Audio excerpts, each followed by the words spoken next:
G'day, Tragic here, and welcome back to Warhammer the Adventure card game. We're in round 3, so let's just move that guy over. Now, a couple of things. It's been a bit of a wonky playthrough so far. We've made 2 errors in 2 turns, and nothing groundbreaking, but they were there, definitely. For starters, last turn, even though this guy was the first player, he took his turn first. Wouldn't have really made any difference to the outcome, but it would have made a difference if we were spawning things. So we're actually starting, because this guy's the first player, so he has the first turn. Then it goes the dwarf, and then it goes, so he's last this time. And we made another error where we just forgot to activate one of the last things. These were errors mainly done because of my editing process and having so many things going on, but there is a massive error that I need to address. And this isn't, not a massive error as in for this game through, but a massive error for me personally, because it's like I've been playing the game wrong for about, well, however long it's been out, and I've played this game quite a lot. It's the problem with, you know, games that you play solo, or you're the only person who ever reads the rules and play co-op, because if you get a rule wrong, but it kind of doesn't hurt the game too much, you just play it wrong for your life. And that's what I've been doing. Basically, remember how I said you could only have 2 success tokens and you spend them before you do your action? That's not true. What happens is when you gain success tokens, you actually physically put them on the card,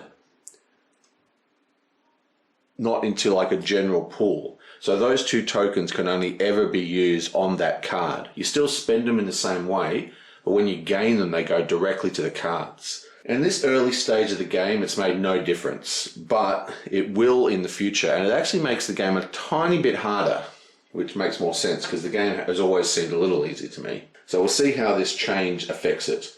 Now, I've put those 2 tokens, which we gained last turn, they're going onto our combat.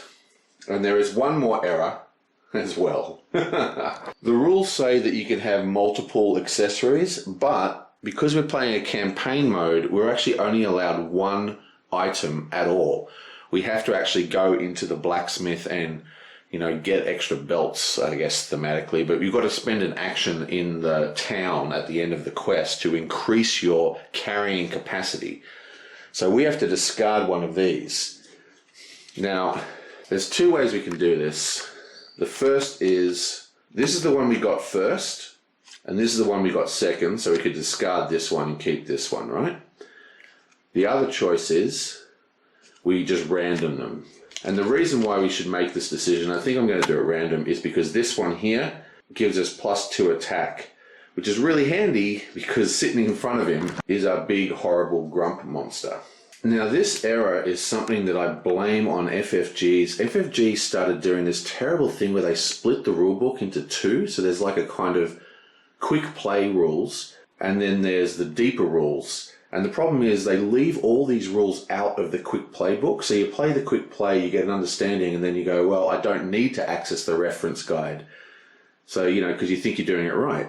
So in the reference guide, it says very, very clearly at the start of a campaign, a hero only has the capacity to equip 1 gear card, which is what these are. A hero's capacity value can increase during the settlement stage if he visits the arena as one of his settlement actions. He marks this change on the campaign log. I'll use a token. But the second paragraph is actually what it says in the other manual, which is a hero can equip a maximum of 2 weapons, 1 armor, and any number of accessories. That is why I got this mistake, because these are accessories.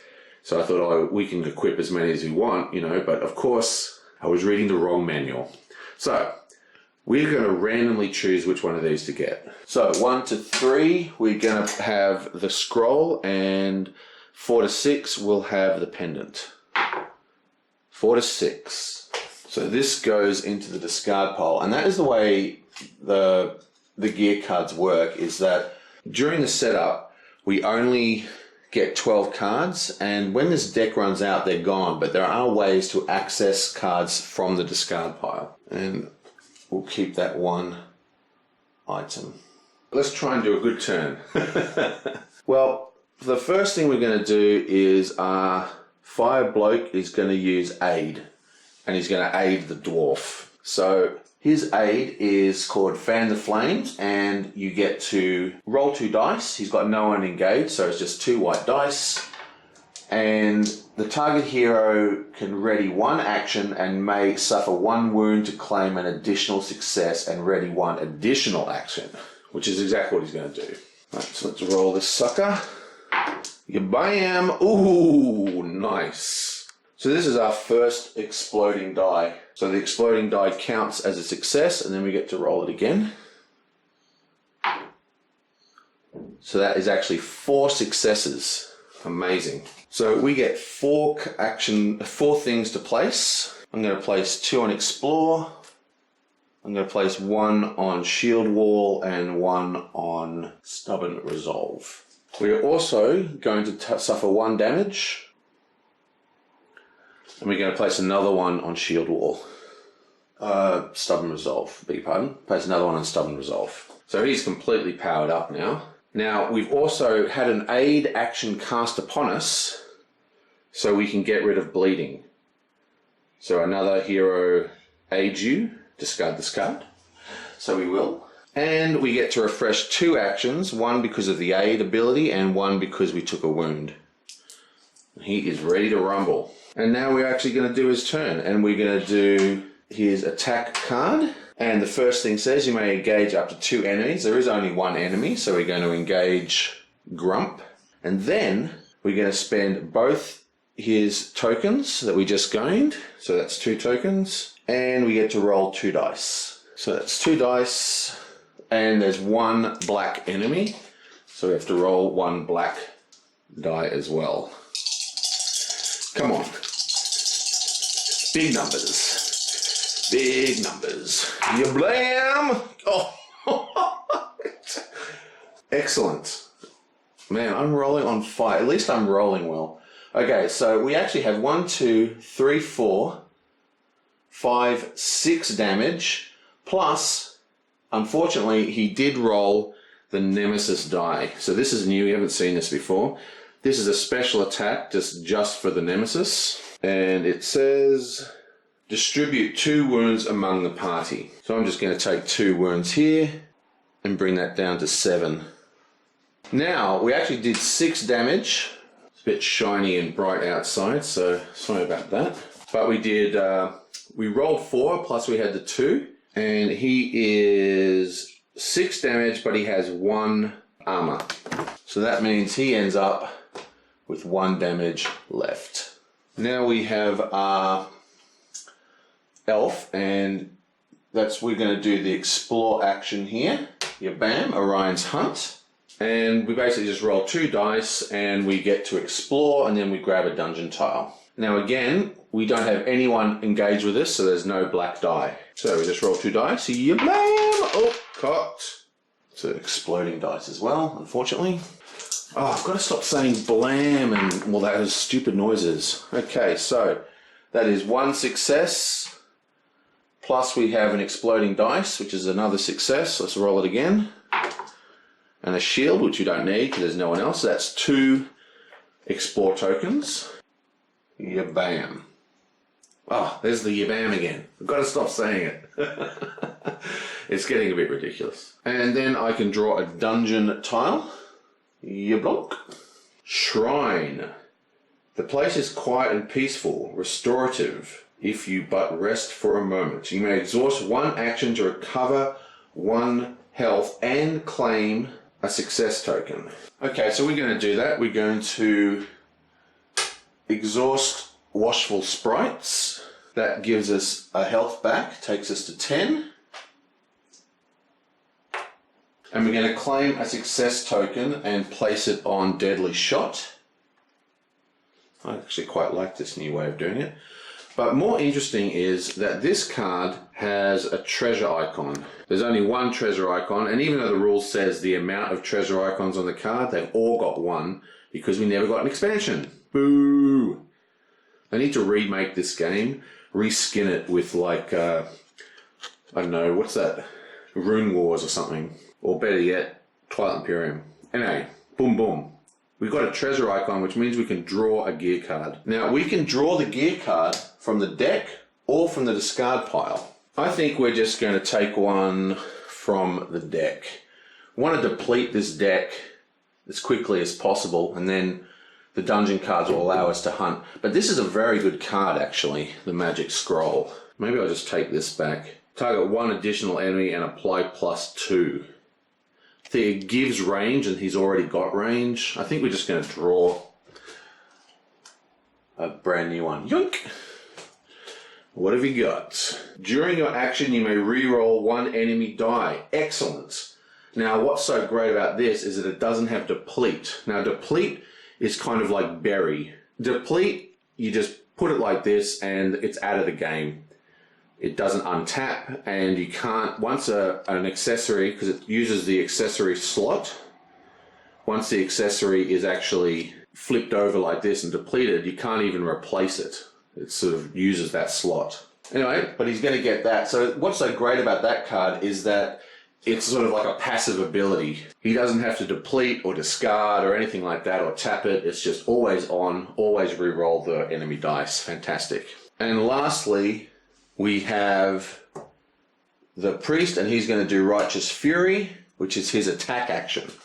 So you may engage one enemy. Yoink! It actually has a cool ability that basically says before you attack, you can exhaust an action to gain an extra success, as well as target an additional enemy. But unfortunately, he is completely tapped out. So that's lame. So we're just going to roll 2 dice, and he gets to roll 1 black because he's got a monster. Now we've been rolling well here, but we want to roll 2 successes. And we got 1 black die, remember. Come on. Oh, just 2 successes and a miss. Okay, so he has 1 armor, so 2 successes is enough to kill. But we can't actually kill this guy. He just sort of gets beaten back and runs away. So we put this guy back in the lair, he's run off, and we activate his ability up here, which says, after Odious Grump is defeated, he flees and the party tracks him. Place his enemy card in the Nemesis lair, then add 4 progress tokens to the current location. Now we only need 6 to beat this, so we're actually at 9. So boom, we're just going to say that's complete. And we go into the monster phase. We've got no monsters. We go into the location phase, but this time we travel. So we have finally worked our way through here, and we have beaten the staircase. And out comes the next one. Winding tunnels. Do I sense a lost theme? Okay, so we're out of the staircase, and the tunnels branch and fork and double back upon themselves. A wrong turn could lead to disaster. At the end of the location phase, the party leader must discard 2 progress tokens from this location. Wow. If he does not, spawn 1 enemy face down in the shadows. Okay, so that's pretty harsh.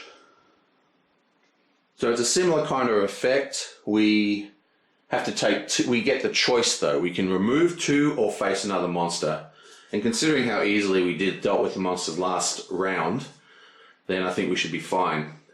Problem is the grump's going to come out, he gets harder each time. But we're not done yet. There's 2 little values in the corner. There's the sort of the red 2 and the black 1. That means that we spawn 2 monsters into play, starting with the first player, and then going in turn order, and we spawn 1 into the shadows. And we get another ghoul, and we get a giant bat. Now remember, this is the introductory quest, so, you know, everything gets a bit tougher. Oh, what? Yeah, rule 1 of board game owners. Probably not a good idea to leave box lids lying around. Come on. Right, so that's the shadows. I'll have to keep an eye on that. And finally, jump, we go up in peril. Now remember, we get 4 progress tokens for killing Grump. So Grump's going to come out again when we hit the blue phase. So if we can actually get past this location before Grump comes out. Remember, there's only 3 monsters to deal with as long as we're spending that 2 a turn. We might be able to very quickly finish the 3rd location. Then we've got to deal with Grump's lair. After a while, we track Grump back to his lair, and that's like a 10-point location. Anyway, that is that. That's hopefully we made that round without any more mistakes. Either way, I'm actually having quite a lot of fun. It's nice to have I like these kind of games that are very, just lots of die rolling. I love die rolling. Anyway, I will see you guys next time.